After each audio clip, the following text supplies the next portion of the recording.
Defense Secretary Pete Hegseth, together with Border Czar Tom Homan, are in El Paso, Texas today, visiting troops that the Trump administration has deployed to the border. Since taking office, the Trump administration has sent at least 1,600 U.S. troops to aid in immigration enforcement along the border.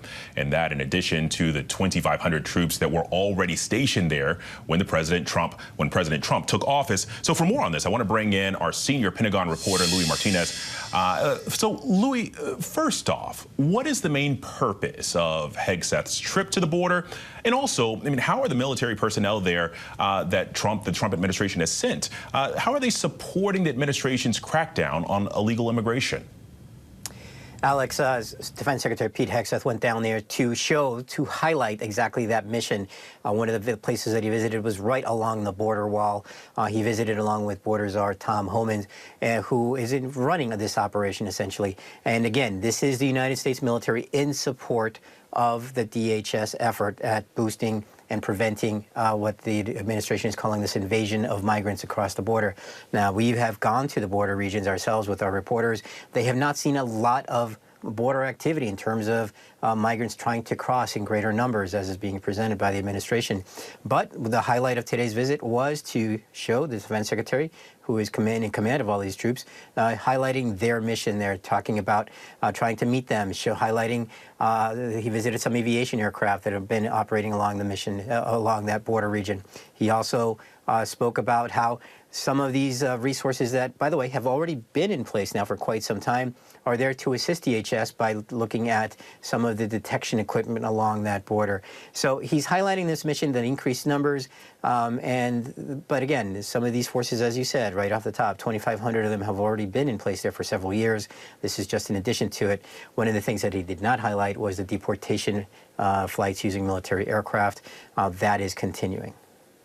Yeah, well, and one other thing, Louis, Marines have begun to arrive in Guantanamo Bay. The Trump administration says that it plans to hold 30,000 migrants there as part of its immigration crackdown. I mean, what do we know about these troops and the plans to begin holding migrants at Gitmo? Yeah, that's right, Alex. Over the weekend, the first of 500 additional Marines have been sent to the U.S. Naval Base at Guantanamo. They are going to be there to prepare the naval base there to receive, probably through some kind of a tent camp, to receive deported migrants who are awaiting the paperwork for them to be returned back to their home countries. This is something that could be done in the United States. The administration is choosing to do this at Guantanamo. And one of the things that Defense Secretary Pete Hegseth has said is that the focus is that there is space there to enable this kind of tent city to take place. And they have spoken about this number of 30,000. But one of the things that is new is that Defense Secretary Hegseth said on Friday as well that potentially the prison facility, that's the detention facility for the al-Qaeda detainees that were there for many years, that potentially those hardened prisons may be used to house what he called the worst of the worst, members of criminal gangs, criminals who are being deported. Remember, that was the original intent of this mission, was to deport individuals who have criminal records. And the thinking is now that they will house them, potentially not the ones who are not the most hardened criminals in the tent city, but that, yes, they may use that hardened facility for prisoners of al-Qaeda. Very few details. All we know, Alex, is that the Marines are continuing to flow. It's going to be about a force of an additional 500, and it might continue to grow as this operation develops. And you're asking when we might see the first of these flights into Guantanamo carrying these deported migrants. We are told it could be very soon, and planning is underway, but no specific timetable as of yet. Well, and Louis, one more thing that kind of really strikes me about this immigration crackdown. I mean, we're less than a month into this new administration. You've got the high-profile photographed event with Kristi Noem going with ICE agents in New York City, in the Bronx. I mean, you've got Secretary of State Marco Rubio viewing a deportation flight in Panama today, and then also you've got Secretary Hegseth on the border with Tom Homan.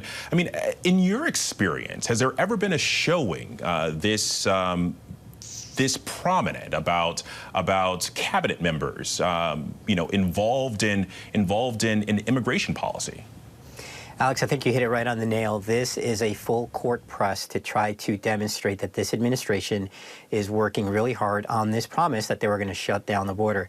Very early on, we saw images being released from the White House's social media accounts, only there, bypassing what was typically the route through the military's own video system. And again, as you said, we are seeing visuals that we've never seen before. Yes, a defense secretary has visited troops along the border. It happened during the first Trump administration.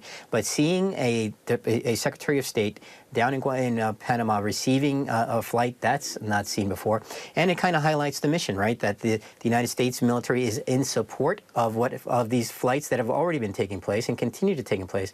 Those are civilian contracted aircraft that have for years been taking deported migrants down to their home countries.